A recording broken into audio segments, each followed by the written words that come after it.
ഒരു സിനിമയൊക്കെ വരുന്ന സമയത്തെ ഇപ്പോഴത്തെ പോയിന്റിൽ മാനിഫെസ്റ്റ് ചെയ്ത് ഇന്നൊരു ആക്ടറുടെ കൂടെ അഭിനയിക്കണം, അതിനുവേണ്ടി കാത്തിരിക്കണം, അങ്ങനത്തെ ഒരു മെന്റൽ സ്പേസ് ഉണ്ടോ ഭാമിക്ക്?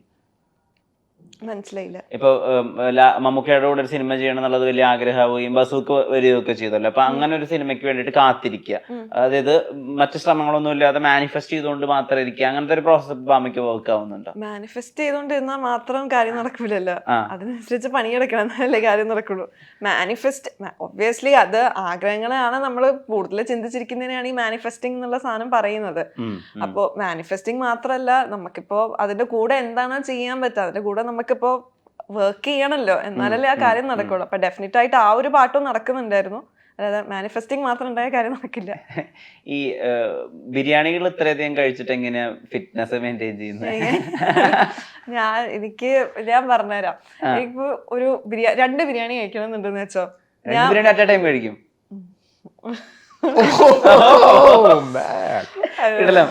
ചിക്കൻ ബിരിയാണി ഒക്കെ ആണെങ്കിൽ 2 ഇപ്പൊ കഴിക്കണം എന്നുണ്ടെങ്കിൽ ഞാൻ അന്ന് രാവിലെ തൊട്ട് വേണമെങ്കിൽ ഒന്നും കഴിക്കില്ല. എന്നിട്ട് ഈ ഉച്ചയാവാൻ വേണ്ടി ഞാനിങ്ങനെ കാത്തിരിക്കും.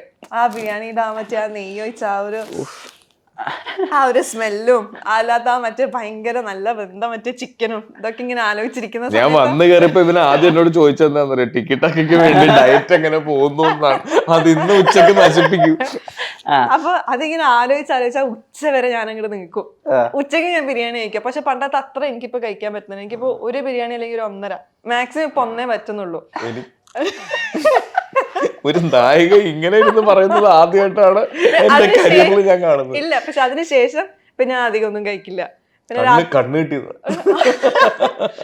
അതല്ല, അന്ന് പിന്നെ ആ ദിവസത്തെ ഫുഡ് പിന്നെ ഞാൻ അധികം ഒന്നും കഴിക്കില്ല. പിന്നെ കുറച്ചു പിന്നെ ഈ ക്രേവിങ് ഞാൻ അടുത്തൊരാഴ്ച വരെ ഇങ്ങനെ വെയിറ്റ് ചെയ്യും.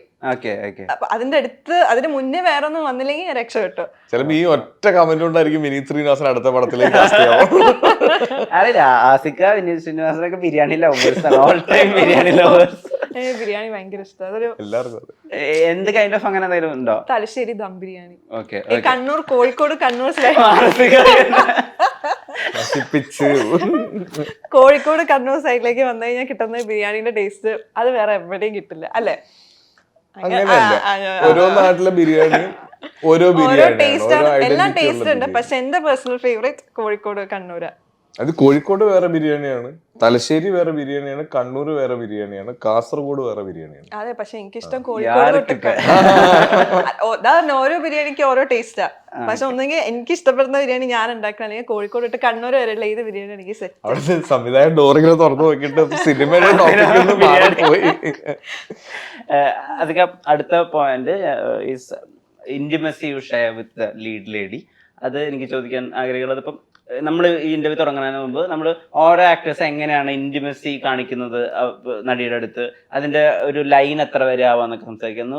നമ്മൾ ലാലേട്ടൻ ആക്ടേഴ്സിന്റെ ഇവിടെ നായികയുടെ ഇവിടെ ഇങ്ങനെ പിടിക്കുന്ന ഒരു കാര്യം നമ്മൾ സംസാരിച്ചുകൊണ്ടിരിക്കുന്ന സമയത്ത് ആസിഫയുടെ കാര്യം നമ്മൾ സംസാരിച്ചു. അപ്പം ഇപ്പൊ ഈ ഉയരയില് പർവ്വതിരുവത്തിന്റെ ഏകദേശം നെഞ്ചു ഭാഗത്ത് തലവെച്ച് കരയുന്ന ഒരു സീക്വൻസ് ഉണ്ട്. ഈ കിഷ്കിന്ധാകാന്ഡത്തിലും അതൊരു ഹഗ്ഗിങ് ആൻഡ് ക്രൈയിങ് സീൻ. ഈ ആക്ട്, ഈ ലീഡ് ലേഡിനെ കെട്ടിപ്പിടിച്ചിട്ട് കരയുന്ന സമയത്ത് നമുക്ക് ഭയങ്കര ജെന്യൂനിറ്റി ഫീൽ ചെയ്യുന്നുണ്ട്, വളരെ സത്യസന്ധത ഫീൽ ചെയ്യുന്നുണ്ട്. എന്തെങ്കിലും ആ സമയത്ത് ചെയ്യാൻ വേണ്ടി മാത്രം, അല്ലെങ്കിൽ അതിനൊരു പ്രോസസ് ഉണ്ടോ? ഒരു ആളെ ടച്ച് ചെയ്യുന്നതിന് നിങ്ങൾ ഫ്രെയിമിനകത്ത് കൊണ്ടുവരുന്ന എന്തെങ്കിലും സ്കില്ലുണ്ടോ? ഇല്ല, ഞാൻ അതിനെപ്പറ്റി അങ്ങനെ ചിന്തിച്ചിട്ടേ ഇല്ല. എനിക്ക് അതിൻ്റെ അകത്തും ഇപ്പൊ നമ്മൾ രണ്ടുപേരും ആ ക്യാരക്ടേഴ്സ് ആയിട്ട് തന്നെയാണല്ലോ അതിൽ നിൽക്കുന്നത്. അപ്പൊ അത്രയും എന്തോ ഭാഗ്യം കൊണ്ട് എൻ്റെ കൂടെ ഈ പറയുന്ന സീനുകളിലെല്ലാം അഭിനയിച്ചത് വളരെ ജെന്യുവൻ ആയിട്ടുള്ള ആക്ടേഴ്സ് തന്നെയാണ്. അപ്പൊ അവരെ എൻ്റെ അതേ ഇമോഷൻ ഷെയർ ചെയ്യുന്നുണ്ട്.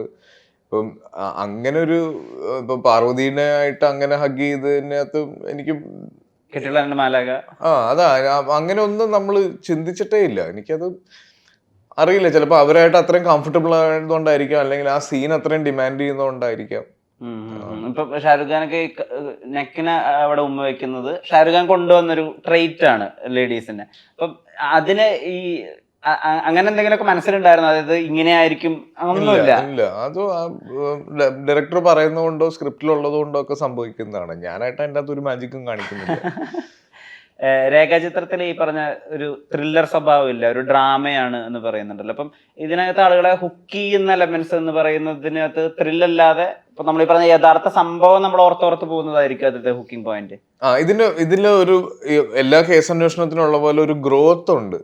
അത് അതിന്റെ നരേഷൻ, അത് സംഭവിച്ചതും പിന്നെ അതിനെപ്പറ്റി അന്വേഷിച്ച് പോകുമ്പോൾ ഉണ്ടാവുന്ന ചെറിയ ചെറിയ വെളിപ്പെടുത്തലുകളും പഴയ ഒരു കാലഘട്ടത്തിലേക്ക് പോകുന്നതും ആ കാലഘട്ടത്തിൽ ഇത് സംഭവിച്ചിട്ടുണ്ടോ എന്ന് തോന്നുന്നതും അങ്ങനെയൊക്കെ ഉള്ളതാണ്. ജോഫിന്റെ എക്സ്പ്ലനേഷൻ ഏത് വിധത്തില? ഇപ്പൊ പല റൈറ്റേഴ്സ് അല്ലെങ്കിൽ ഡയറക്ടേഴ്സ് ഇപ്പൊ മ്യൂസിക് ഒക്കെ വെച്ചിട്ട് മൊത്തം സ്ക്രിപ്റ്റ് നറേറ്റ് ചെയ്യുന്ന ആളുകളുണ്ട്, ഷോർട്ടിനിടയിൽ മാത്രം അഭിനയിപ്പിക്കുന്ന ഡയറക്ടേഴ്സ് ഉണ്ട്, ഒന്നും പറയാതെ വന്നിട്ട് ഇപ്പൊ ശ്യാം പുഷ്കരൻ അവരൊക്കെ അവിടെ വന്നിട്ട് നമ്മളെ മോട്ടിവേറ്റ് ചെയ്ത് അങ്ങനെ ചെയ്യിപ്പിക്കുന്ന അതുണ്ട്. ജോഫിന്റെ രീതി എന്തായിരുന്നു? ജോഫിന് ആദ്യം ഫുൾ സ്ക്രിപ്റ്റ് എക്സ്പ്ലെയിൻ ചെയ്ത് തന്നിട്ടുണ്ടായിരുന്നു. അത് കഴിഞ്ഞ ദിവസം ഇപ്പം സെറ്റിൽ വരുന്ന ദിവസം രാവിലെ ഇന്ന് എടുക്കാൻ പോകുന്ന സീൻ ഏതാണോ അത് വെച്ചിട്ട് പുള്ളി നല്ല രീതിയിൽ എക്സ്പ്ലെയിൻ ചെയ്ത് തരായിരുന്നു. കംപ്ലീറ്റ്ലി എക്സ്പ്ലെയിൻ ചെയ്ത് തരാറുണ്ട്, പ്രിസൈസ്ലി വേണ്ട കാര്യങ്ങൾ പറഞ്ഞു തരാറുണ്ട്. ഓക്കെ. ജോഫിൻ എന്നുള്ള മേക്കറിനും അല്ലെങ്കിൽ ആളും ശ്രീ മമ്മൂട്ടിയും തമ്മിൽ ഷെയർ ചെയ്യുന്ന ഒരു ബോണ്ട് എല്ലാവർക്കും അറിയാം. അപ്പോ ഈ രേഖാചിത്രത്തിലെ മമ്മൂട്ടി സാന്നിധ്യത്തെ പറ്റി എന്തെങ്കിലും സംസാരിക്കാൻ പറ്റും ഈ സമയത്ത്? മൊത്തത്തിൽ ഈ പ്രൊജക്റ്റിൽ മമ്മൂക്കാട് ഒരു പ്രസൻസ് ഉണ്ട്, അത്രേ എനിക്ക് പറയാൻ പറ്റുള്ളൂ. സിനിമയിലുണ്ടോ ഇല്ലയോ എന്നുള്ളത് തിയേറ്ററിൽ തന്നെ അറിയണം. അപ്പൊ ഇത് ഉണ്ടെന്ന് പറഞ്ഞാൽ അത് പ്രതീക്ഷിച്ച ആളുകൾ കയറും, ഇല്ലെന്ന് പറഞ്ഞാൽ അത് ആളുകൾ അത് ഇല്ല എന്ന് പറഞ്ഞ് കയറാതിരിക്കാൻ ചിലപ്പോ. അപ്പൊ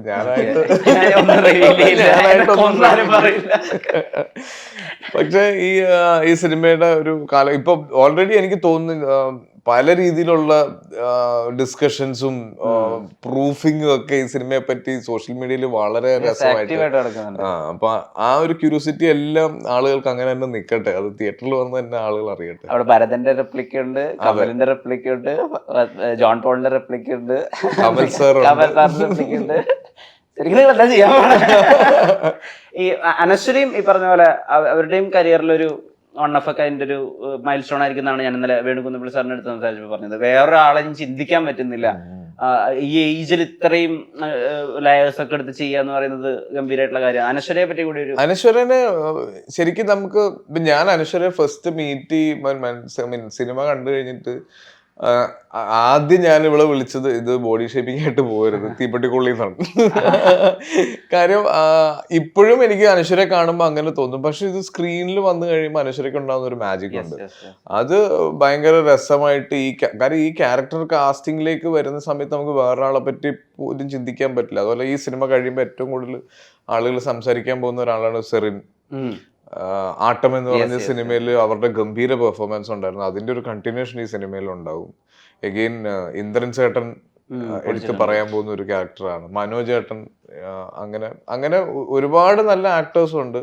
അപ്പൊ അതില് തീർച്ചയായിട്ടും അനശ്വരയുടെ ഒരു സ്പേസും ഈ പറയുന്ന പോലെയാണ്. ഇത് ഞാൻ എങ്ങനെ പറയും, ഒന്നും പറയാൻ പറ്റാത്തൊരവസ്ഥ. റിലീസ് കഴിഞ്ഞിട്ട് നമ്മൾ എപ്പോഴും ചെയ്യുന്ന റിലീസ് കഴിഞ്ഞിട്ട് നമുക്കൊരു അങ്ങനെ ഇരിക്കാൻ സാധ്യത. അങ്ങനെ ഇരുന്ന സിനിമകളൊക്കെ വലിയ വിജയങ്ങളായിട്ടുള്ള സിനിമകളാണ്.